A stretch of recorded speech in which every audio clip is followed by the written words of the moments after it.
tecnólogos médicos no tomamos esa muestra la toman los médicos o los terapistas respiratorios. Esa muestra se toma con una aguja, con una jeringuilla, y la aguja se tiene que posicionar así, ¿verdad? En esta posición se le va a extender el bracito al paciente y en esta posición es que literalmente se entierra, ¿verdad? Ya mire, se entierra esa aguja por esta zona, ¿verdad? El médico tiene que palpar y buscar como que el latido de la arteria y entonces tiene que introducir esa aguja bien profundo, porque recuerden que la arteria está cerca del hueso, para poder sacar esa sangre. ¿Está bien? Así que solamente los terapistas respiratorios y los médicos son los que toman esa muestra. Esa muestra, una vez se saca, rápidamente el médico tiene que, o el que toma la muestra, tiene que, si cogió alguna burbuja de aire, hay que sacarle rapidito ese aire.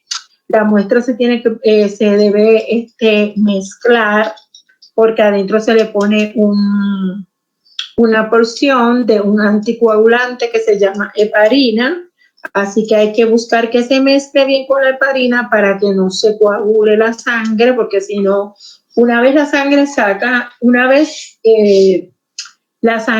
la sangre sale del cuerpo, como eso es una herida que se le hizo al cuerpo, tan pronto el cuerpo tiene una herida, se activa lo que es la cascada de coagulación. ¿Está bien? Rápido que el cuerpo tiene una herida, envía unos mensajes bien inmediatos para que vengan las plaquetas, se agreguen y se forme un coágulo. Así que la heparina evita que ocurra esa coagulación. Por eso es que hay que mezclarlo bien. Si no se mezcla bien, discúlpenme que voy a tomar el bolígrafo que se me cayó. Si no se mezcla bien o si no se pone suficiente una cantidad de heparina adecuada, pues lo que va a pasar es que la muestra se va a coagular ahí adentro y no sirve. El otro proceso que tiene esa muestra es que inmediatamente se toma, hay que colocarla en hielo. Y cuando usted la recibe en el laboratorio, la tiene que recibir en hielo. ¿Está bien? Si la muestra no llega en hielo, no sirve, no la podemos analizar. ¿Está bien? Entonces nosotros la tenemos que probar para verificar que no tenga coágulo antes de analizarla.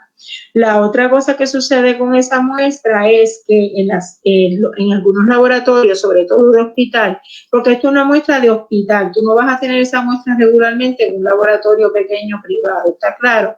Esas son muestras para pacientes que están hospitalizados y que tienen hipoxia, que el médico observa que el paciente no está oxigenando bien.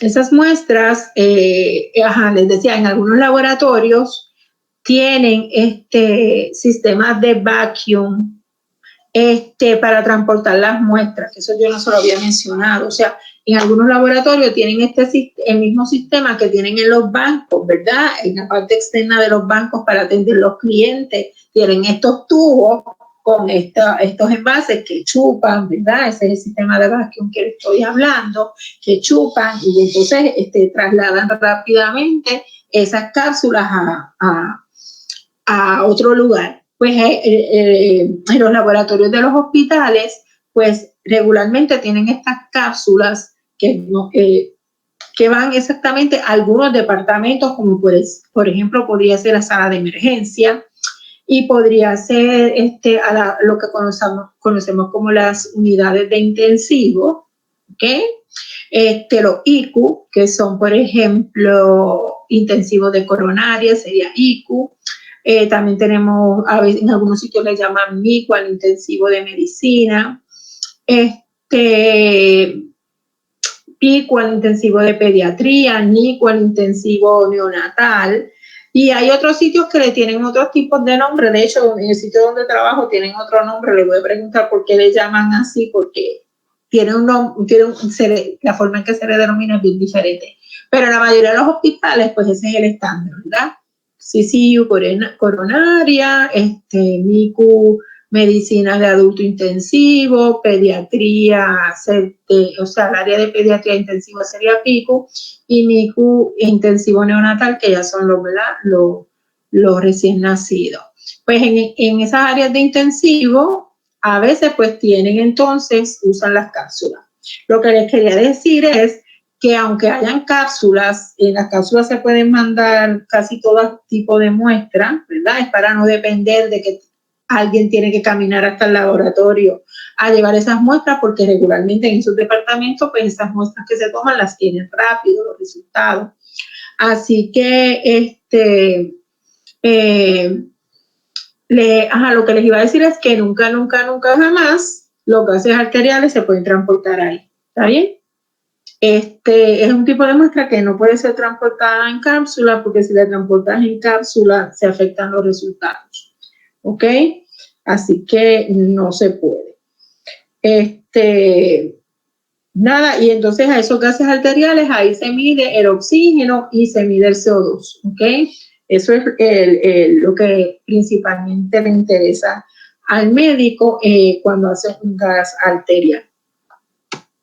Pero entonces ese CO2 es la cantidad de CO2 que hay en la arteria. ¿Está bien? No sería el CO2 venoso. Los valores normales del CO2 venoso y el CO2 arterial son diferentes. La vena tiene un valor de CO2 más alto, ¿verdad?, que el valor que puede tener una arteria. La arteria se supone que su valor de CO2 sea bajo, porque el propósito de la arteria no es transportar CO2, es transportar oxígeno. ¿Está claro? Entonces, pues ya más o menos hablamos de eso. Siempre recuerden que la hemoglobina está dentro de la célula roja y que el propósito es transportar oxígeno y transportar dióxido de carbono. Depende en qué área esté la sangre, si está en una vena o si está en una arteria. Entonces, además de ¿verdad?, de las células rojas, vamos a tener en sangre lo que se conocen como las células blancas, glóbulos blancos o leucocitos, ¿verdad?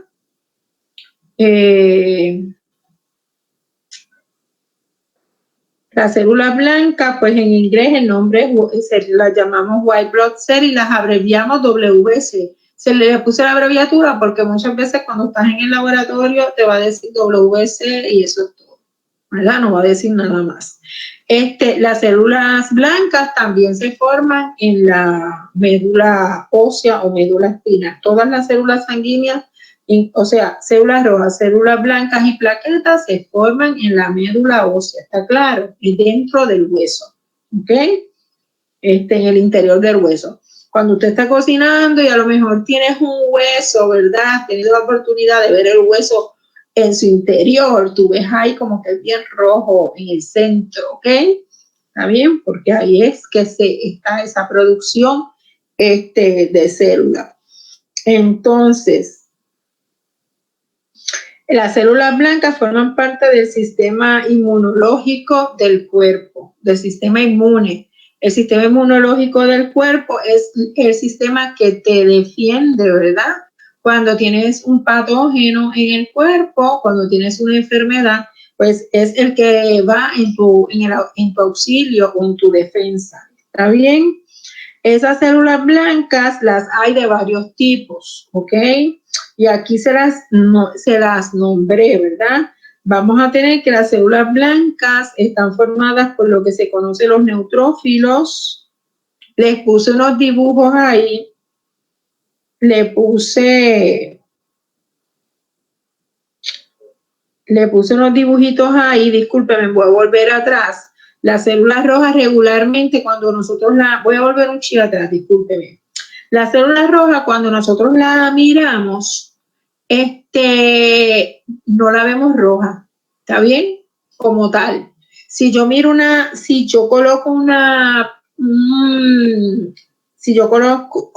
coloco sangre en una lámina de cristal y la miro en el microscopio, pues esas células realmente no las vemos rojas, ¿ok? Lo que vamos a ver son como es como si yo la dibujo con un lápiz, dibujo un círculo con un lápiz, pues lo que voy a ver es ese borde, ¿verdad? El borde, lo que se llama el borde de la célula, y la célula se ve transparente. Lo que voy a ver es muchos circulitos ahí transparentes flotando. ¿Está claro? Lo mismo sucede con las células blancas, no es que yo no las veo blancas. Se van a ver muchos circulitos ahí flotando, se ven un poco más grandes que la célula roja. La célula roja se ve transparente, tiene transparencia cuando tú la miras. Entonces las células blancas regularmente se van a ver por encima como un poco como ásperas, se ven por encima como con una texturita, tú sabes, no se ven diferentes, no se ven así como las blancas, que son las rojas, que son totalmente, ¿verdad? Tienen transparencia, sino que se van a ver, se distinguen, las puedes distinguir unas de otras por el tamaño y porque la blanca, ¿verdad? Tiene como cierta textura. La célula roja la vamos a ver roja si le aplicamos, la vamos a ver si le aplicamos unos tintes que se aplican en el laboratorio, pues entonces las vamos a ver de color rosita. ¿Está bien? Las vamos a ver rosaditas. No las vemos tampoco rojas cuando le aplicamos los tintes. Las células blancas, ¿verdad? Que le llamamos células blancas, y ahí entonces tiene la segunda lámina. Usted ve como esa célula blanca se ve más grande que las celulitas rojas y que tiene una textura por encima, pero no es que yo la miro a microscopio y se ve blanca. Si la miro sin teñir. Cuando la tiño, entonces las voy a ver cómo se ve. Las 5 que tengo, que les coloqué abajo, le estoy hablando de, déjame ver, le estoy hablando de estas, ¿no? Estas 5, estas que están aquí, pues son células blancas, y cuando yo le aplico el tinte las voy a ver así. ¿Está bien? Pero sin el tinte no se ven de esa manera. Lo otro que iba a decir es que las células rojas tienen la tendencia a que cuando las vemos teñidas son como donitas, ¿verdad? Ahí cuando se ven flotando rojas se ven como donitas, o sea, en la parte del medio como que se ven, ¿verdad? Que tienen como una depresión y los bordes más altos, pues así mismo las vemos, ¿verdad? Similar las vemos cuando las teñimos.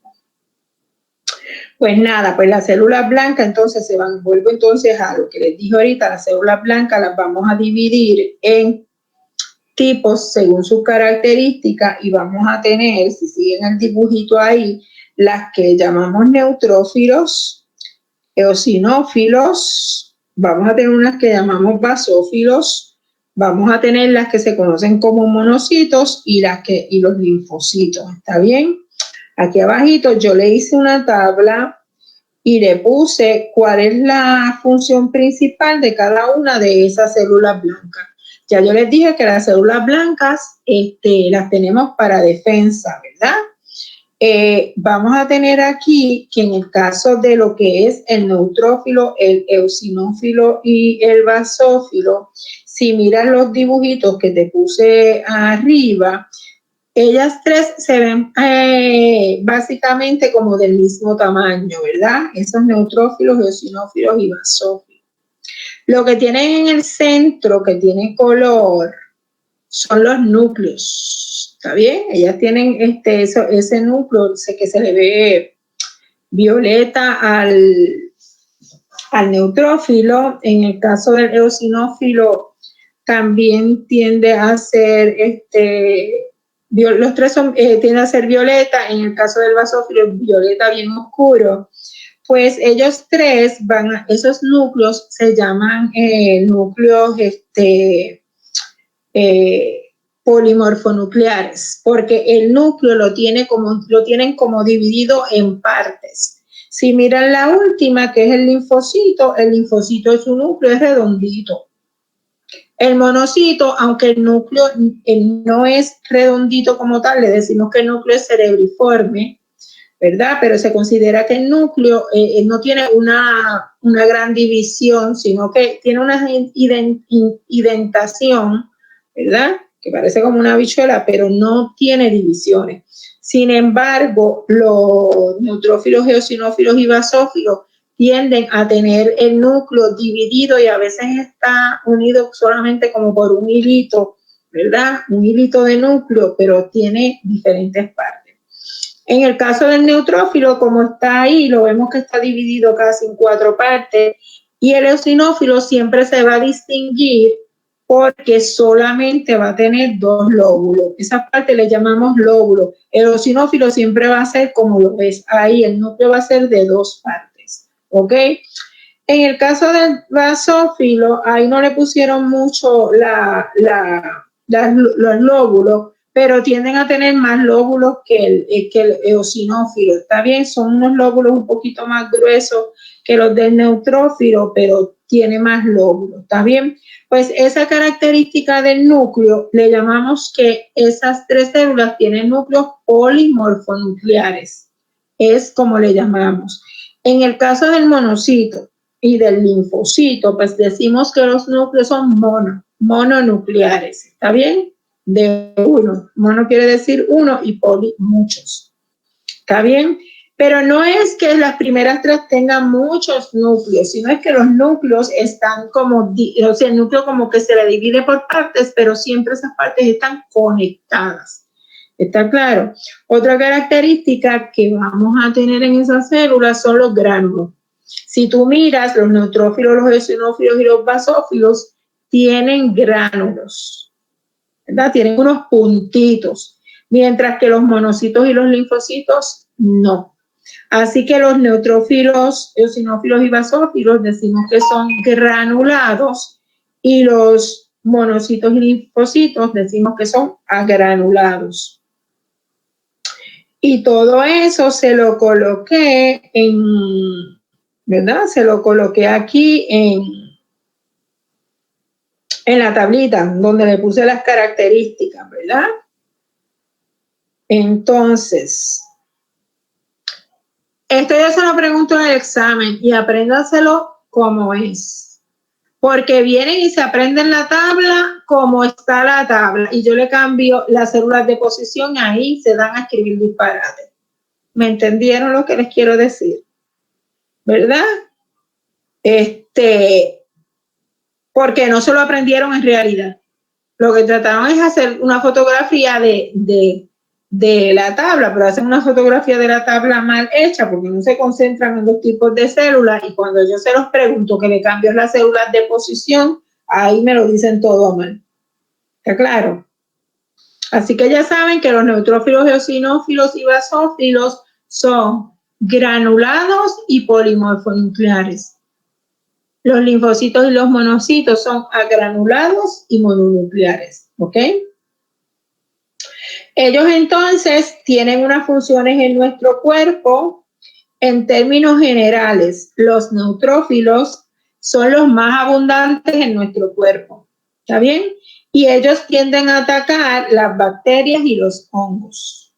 Si un hongo nos coloniza en algún área, pues los neutrófilos allá van a combatirlo, ¿verdad? Si tenemos bacterias en un área, pues allá van los neutrófilos a combatirlas y ellas fagocitan esas bacterias. Fagocitar es lo que hace el Pac-Man.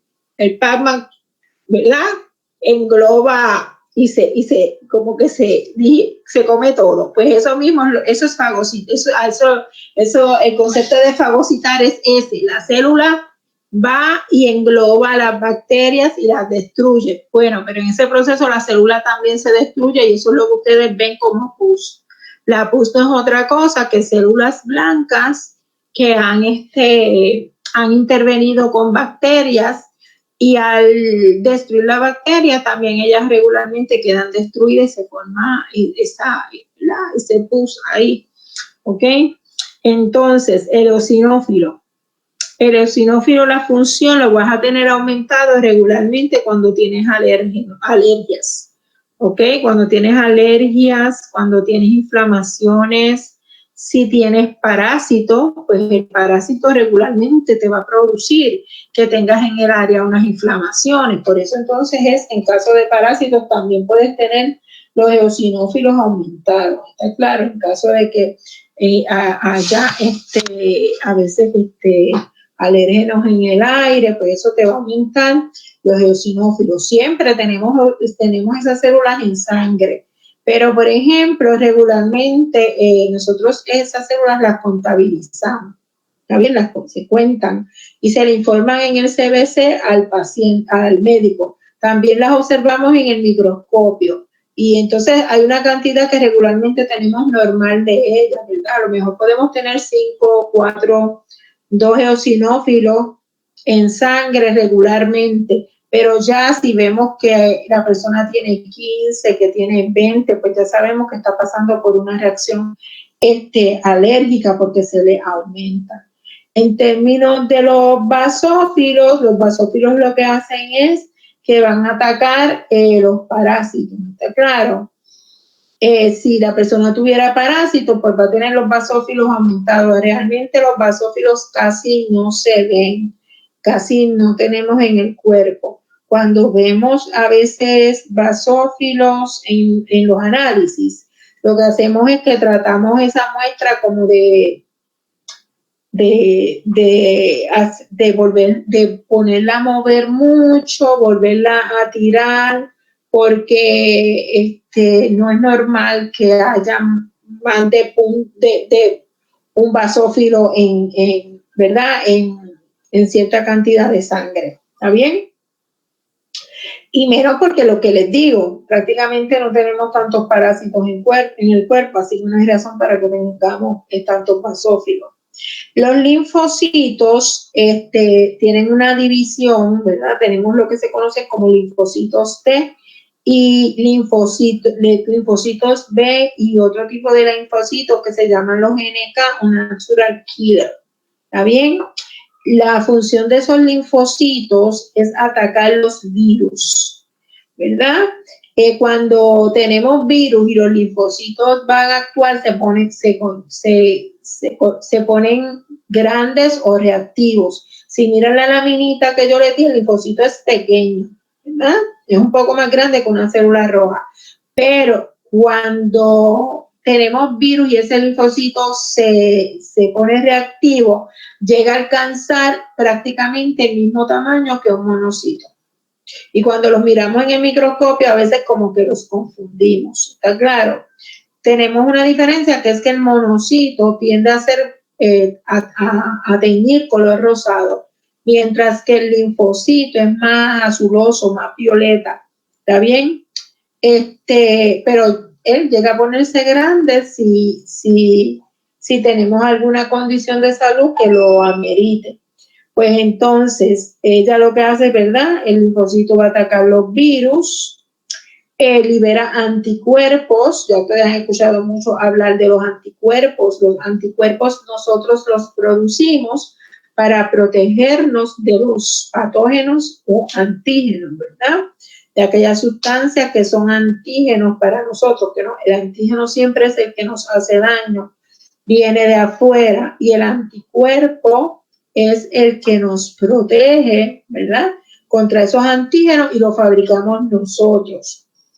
Quiere decir que el propósito de producir esos anticuerpos es destruir las células, ¿verdad?, que estén infectadas, y también vamos a tener que atacan esos natural killers, atacan los tumores. Cuando tenemos tumores, pues atacan los tumores. Y por último, vamos a tener lo que son los monocitos. Cuando hablamos de los monocitos son un tipo de células, disculpen, que están en la sangre, pero que son capaces de migrar a los tejidos, se salen como de los vasos sanguíneos y van hacia los tejidos. Cuando se mueven de los vasos sanguíneos a los tejidos, le vamos a llamar macrófagos, ¿ok? Y pues ellos se mueven a los tejidos con ese propósito también de proteger, ¿ok? De proteger bajo cierta circunstancia. Déjenme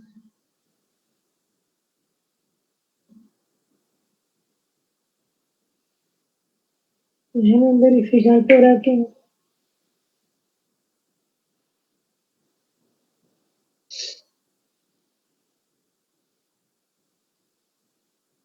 Entonces, dejando las células blancas atrás, pues vamos a tener entonces también, ¿verdad? Las otras células que tenemos aquí son las plaquetas. Carla, estamos en el número 7 del laboratorio 6, en el vocabulario, el número 7. Pues vamos a tener las plaquetas. Ahí vemos estas que están aquí en esta lámina son las plaquetas. Las plaquetas, son sumamente pequeñitas cuando las miramos en el microscopio, ¿está bien?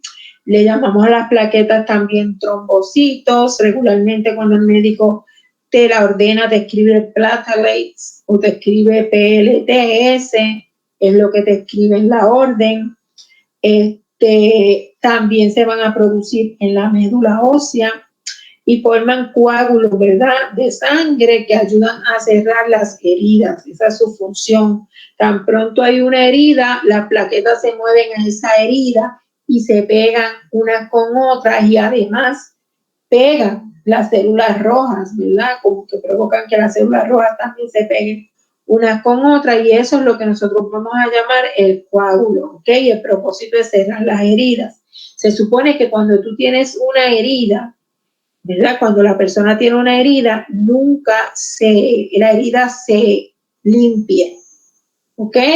Tenemos la tendencia a lo mejor que está la herida y buscamos y pasamos. No, se supone que tú, ¿verdad?, busques apósitos, busques tela, busques algún material con el que tú coloques en la herida, pero lo dejas quieto. Porque cuando tú mueves, lo que haces es que tú mismo estás quitando el coágulo que el cuerpo está tratando de formar para tapar esa herida. Cuando empiezas, ¿verdad?, a limpiar, lo estás removiendo y por ende la herida nunca va a cerrar. Así que lo correcto es que tú pones lo que vayas a colocar y aprietas y lo dejas quieto, ¿ok? Para que entonces se pueda formar el tapón y cerrar esa herida. Así que cuando hablamos de coagulación, la coagulación es un proceso por el cual la sangre pierde su liquidez para formar un coágulo, ¿verdad? Se vuelve como gelatinosa hasta que forma ese coágulo y a largo plazo eso como que eso se seca, ¿está bien? O sea, por eso que dice que pierde su liquidez. Aquí hay un concepto bien importante que es anticoagulante. Los anticoagulantes lo que hacen es desacelerar el proceso de formación de coágulo. ¿Ok? Un anticoagulante lo que hace es prevenir que las plaquetas se aglomeren. El anticoagulante evita la coagulación, por eso se llama anti, ¿ok? Aquí eso es bien importante porque todos esos colores que ustedes le ven a los tubitos de ensayo, ¿verdad? Esas tapitas de colores que tienen esos tubitos de ensayo donde nos extraen la muestra, pues esos colores es un código estandarizado y esos colores lo que quieren decir es qué contiene ese tubo, porque esos tubos van a contener unos anticoagulantes para que la sangre no se solidifique, para que la sangre no se coagule. ¿Está bien? Cada color de tubo corresponde al anticoagulante que tiene. Esos anticoagulantes los vamos a llamar aditivos, ¿ok? Así que los anticoagulantes lo que hacen es evitar que el coágulo se forme, ¿verdad? Ellos van a desacelerar el proceso de formación de coágulo, previenen, ¿verdad?, que esas plaquetas se aglomeren y cumplan con su función. El concepto trombina lo que se refiere a una enzima proteica, ¿verdad?, que es necesaria para que ocurra la coagulación. ¿Está bien? Nosotros tenemos esa enzima y esa enzima nos ayuda a que ocurra la coagulación. ¿Ok? Cuando nosotros hablamos entonces de aditivos, ya se lo mencioné, ¿verdad?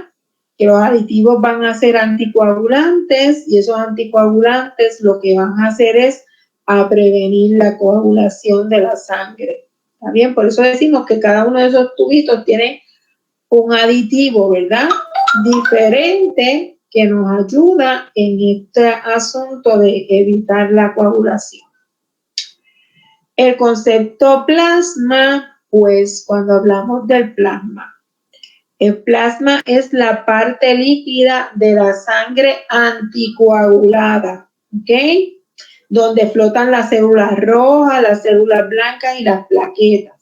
Además, ese plasma va a contener nutrientes y desechos, que eso se lo dije ahorita. Aquí les puse un dibujito, ¿verdad? Cuando usted pone la sangre en la centrífuga, el tubo, y lo saca, esto es lo que usted va a obtener, ¿verdad? Usted cuando pone ese tubo en la centrífuga y aplica cierta velocidad a cierto tiempo, pues usted obtiene que todo lo sólido se vaya a la parte inferior del tubo y que arriba te quede el plasma. ¿Está bien? El plasma te puede quedar arriba, valga la redundancia, el plasma o el suero. Ahorita vamos a ver cuál es la diferencia entre lo que es plasma o suero. ¿Está bien? Los dos son el líquido y son el líquido donde flotan las células. En el caso que tenemos un anticoagulante, pues ahí tenemos plasma. ¿Está bien? Cuando tenemos un aditivo en el tubo, cuando tenemos un anticoagulante, ahí nosotros tenemos plasma.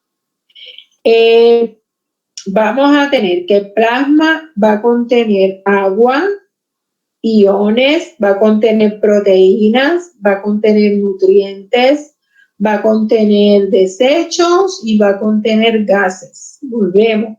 Ese plasma va a tener agua, va a tener iones. Pues, ¿qué iones? Pues calcio, magnesio, sodio, cloro, potasio, ¿verdad? Tiene iones de ese tipo. Va a tener proteínas, ¿ok? ¿Qué proteínas? Por ejemplo, albúmina, ¿está bien? Va a tener nutrientes, ¿verdad? ¿Qué nutrientes? Pues mira, la glucosa, por ejemplo, sería un nutriente de los que tiene. Va a tener desechos, ¿ok? Pues ¿qué desechos? Como dijimos ahorita, va a tener CO2 en un desecho, va a tener creatinina en un desecho, va a tener BUN o BUN, que es un desecho, eso es urea, ¿verdad? El BUN, llamamos también urea, y va a tener gases como desechos, dentro de los gases pues el CO2. Así que eso está en el plasma y son parte de las cosas que nosotros medimos para ver cómo está el paciente. ¿Qué va a haber entonces? En la parte inferior vamos a tener los glóbulos rojos.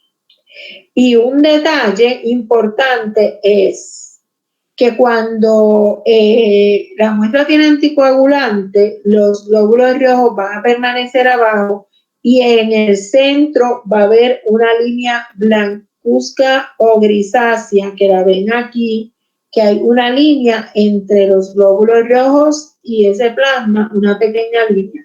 Y en esa pequeña línea es que van a quedar los glóbulos blancos y las plaquetas. Cuando usted centrifuga las muestras, se le ve, ¿verdad?, esa capita blanca. Pero tienen que tener claro que eso es solamente si el tubo tiene anticoagulante o el aditivo o anticoagulante. ¿Está claro? Ahora vamos a ver lo que es el suero. El suero, ¿verdad? Y con eso voy a terminar. El suero es el componente, ¿verdad?, que obtenemos de la sangre al permitir la coagulación o formación de coágulos. Cuando ustedes se toman las muestras en los tubos, si el tubo no tiene anticoagulante, si el tubo no tiene el aditivo, si el tubo no tiene anticoagulante, ¿está bien? La sangre que está ahí adentro procede a coagularse. ¿Está bien? En el tubo que le enseñé anteriormente, eso no pasa, porque hay un anticoagulante que no deja que se coagule la sangre. Si el tubo no tiene el anticoagulante, pues la sangre sí se va a coagular. ¿Ok? Y ahí, cuando esa sangre también la llevamos a la centrífuga, ¿ok? Y también logramos que ese coágulo quede abajo, el coágulo baje, y arriba se quede la parte líquida. En este caso, esa parte líquida la llamamos suero. ¿Está bien? O sea, vamos a tener suero y vamos a tener lo que es plasma. La diferencia es que cuando tenemos suero no hay anticoagulante en el tubo. Cuando tenemos plasma, el tubo tiene anticoagulante. ¿Está bien?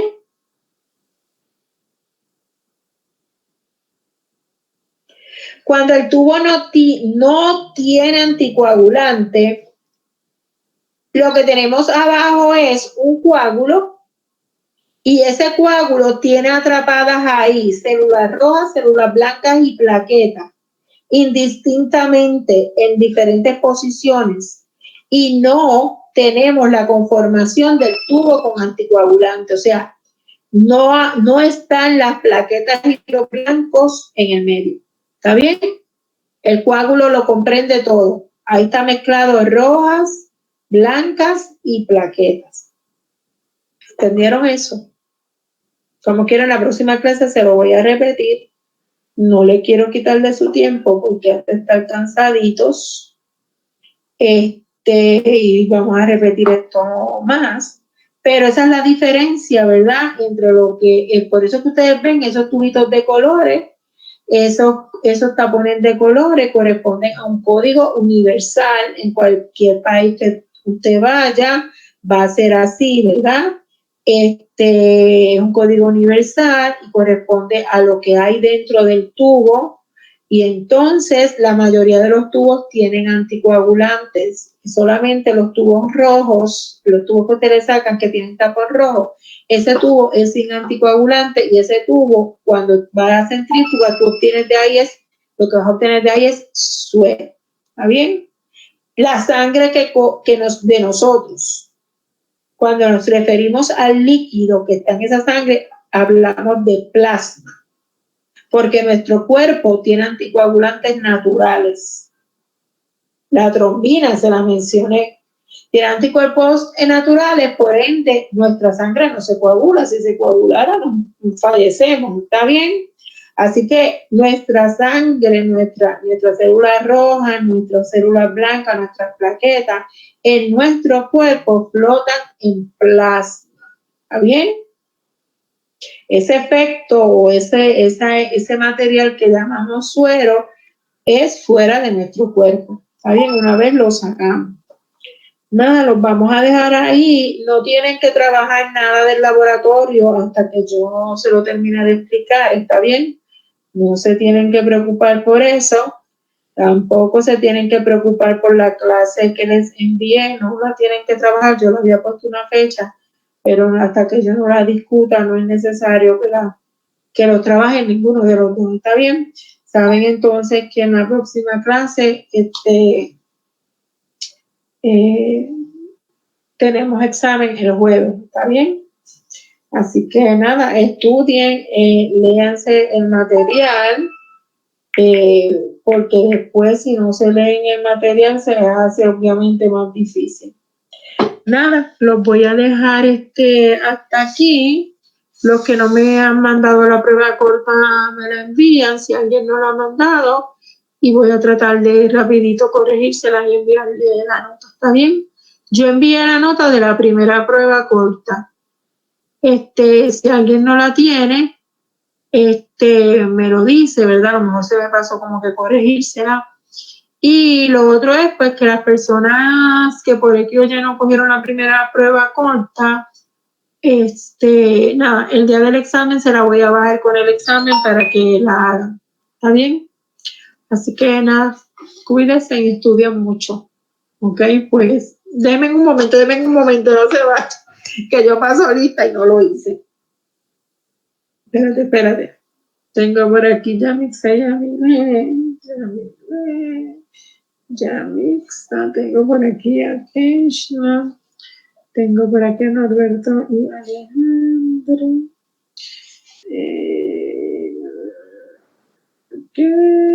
Carla.